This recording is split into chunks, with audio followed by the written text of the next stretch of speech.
இப்போது இந்த மாதிரி ஒரு ரவுண்டாக இல்லை, சரி அப்படியே ஃப்ரீ ஹேண்ட்லேயே நான் வரைஞ்சிட்டேன். இந்த மாதிரி ஒரு ஷேப்புக்குள்ளே வாட்டர் ஃபில்லிங் போட போகிறோம். ஃபஸ்ட்டு வாட்டர் ஃபில்லிங் எப்படி இருக்குன்னா, இந்த ராவை இப்படி தலைகீழாக நேராக போட்ட மாதிரி இப்படி தலைகீழாக போட்ட மாதிரி இருக்கும். அதுக்குன்னு இப்படி நம்ம லைனை இப்படியே போட்டுட்டு போகக்கூடாது. ராவை அப்படியே நேராக தலைகீழாக போட சொல்லிட்டாங்க அப்படின்ட்டு இப்படியே போட்டுட்டு போகக்கூடாது. இந்த ரவுண்டு ஆரம்பித்தோன்னே இப்படியே இங்கேருந்து இப்படி முடிக்கக்கூடாது. எப்படி ஃபில் பண்ணணும்னு சொல்லி தரேன். அவுட் லைன்லேருந்து எடுத்து இந்த மாதிரி ஃபஸ்ட்டு ஒரு கால்வாசி போர்ஷனை கம்ப்ளீட் பண்ணுவோம். அதுக்கப்புறம் மீதி இங்கே முடிச்சுட்டு அடுத்தது வந்துட்டு நம்ம இங்கேருந்து கூட எடுத்துக்கலாம். அப்புறம் இங்கே முடிச்சிடலாம். அதாவது இங்கே சென்டராக இங்கேருந்து நீங்கள் எடுக்கக்கூடாது. ஒன்றா இங்கேருந்து எடுங்க, த்ரெட்டை சொல்கிறேன். இல்லைனா இந்த முடிச்சிருக்கிறதுலேருந்து கர்வ் பேட்டர்ன்லேருந்து இந்த மாதிரி எடுக்கணும்.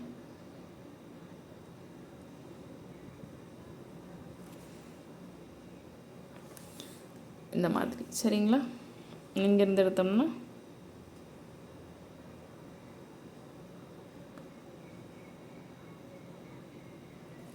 இங்கே முடிச்சிட்டேன்னா அடுத்தது இங்கேருந்து எடுப்போம்.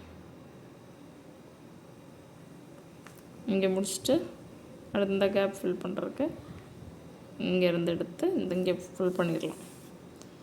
இங்கேருந்து எடுத்து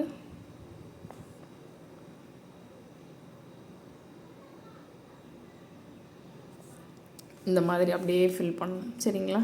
இதுதான் வந்துட்டு வாட்டர் ஃபில்லிங் ஸ்டிச். நம்ம எடுத்தோன்னே இப்படியே ஒரே போர்ஷனில் கொண்டுட்டு போகிறது தப்பு. இந்த மாதிரி நம்ம ஒரு கர்வ்லேருந்து ஸ்டார்ட் பண்ணணும், இல்லைனா இந்த அவுட்லைன்லேருந்து நம்ம ஸ்டார்ட் பண்ணணும்.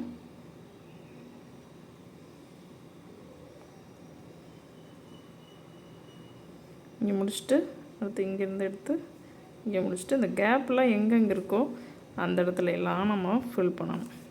இந்த மாதிரி தான் ஃபில் பண்ணணும். சரிங்களா? ஒரே நேர்கோட்டில் போனால் அது தப்பு. இப்போ நான் த்ரெட்டில் போட்டு காமிக்கிறேன்.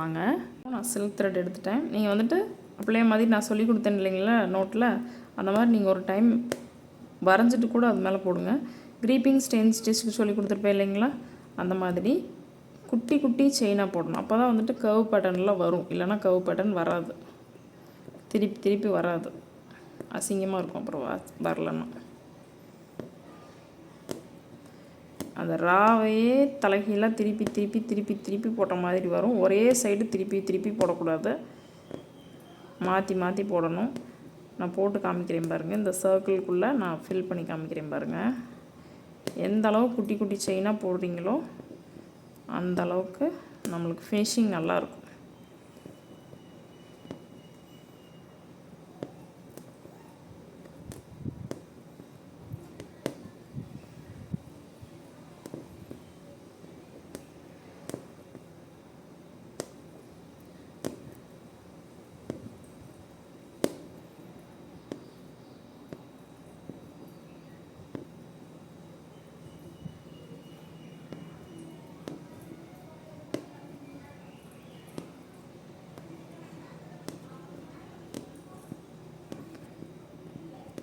எவ்வளோ குட்டி குட்டி செயினாக போட வரைக்கும் தான் நம்மளுக்கு வந்துட்டு ஃபினிஷிங் நல்லா வரும். ஓகேங்களா? இதை வந்துட்டு பிகினராக இருக்கும்போது போடும்போது கொஞ்சம் உங்களுக்கு கஷ்டமாக தெரியலாம். ப்ராக்டிஸ் பண்ணும்போது வந்துடும்.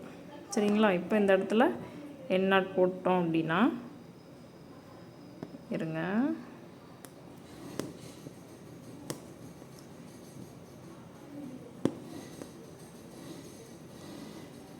இந்த இடத்துல என்ன போட்டுட்டு ஒன்றா இந்த சைடில் இருந்து எடுக்கலாம். இப்போ நான் சைடில் இருந்து தான் எடுக்கிறேன். இதில் அப்படியே ஃபில் பண்ணிகிட்டே வரும்.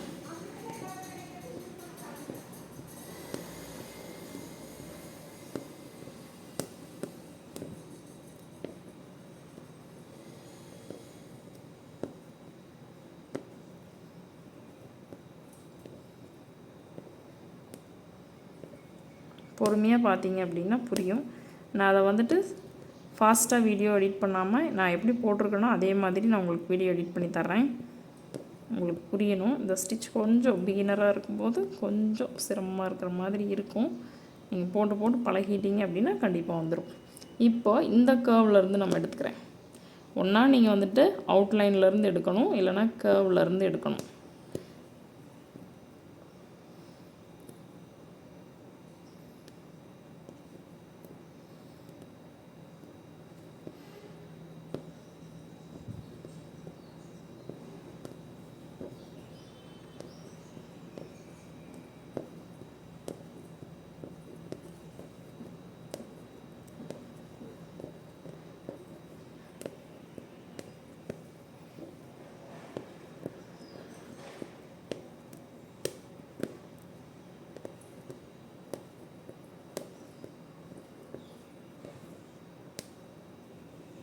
இந்த மாதிரி கவ்வாக போய் வரணும்.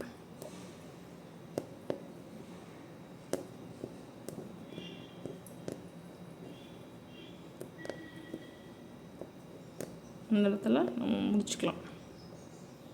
இது கண்டிப்பாக ஒரு பெரிய இமேஜ் எடுத்து ஒர்க் பண்ணுங்கள்.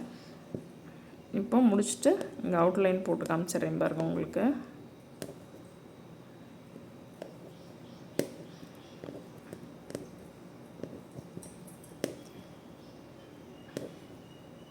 எந்த ஒரு ஸ்டிச் கம்ப்ளீட் பண்ணிங்கனாலும் அவுட்லைன் போட்டிங்க அப்படின்னா தான் அந்த ஸ்டிச் வந்துட்டு பார்க்குறக்கு ஃபினிஷிங் நீட்டாக இருக்கும்.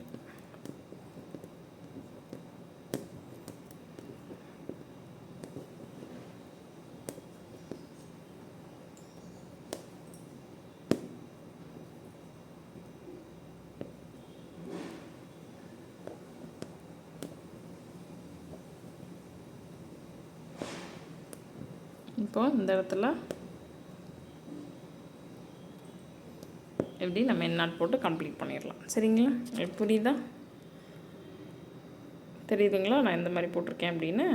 இதே மாதிரி நீங்களும் ப்ராக்டிஸ் பண்ணுங்கள். இதுக்கு வந்துட்டு கண்டிப்பாக ஒரு பெரிய இமேஜ் எடுத்து நீங்கள் ப்ராக்டிஸ் பண்ணுங்கள். சரிங்களா? நெக்ஸ்ட் கிளாஸில் பார்க்கலாம்.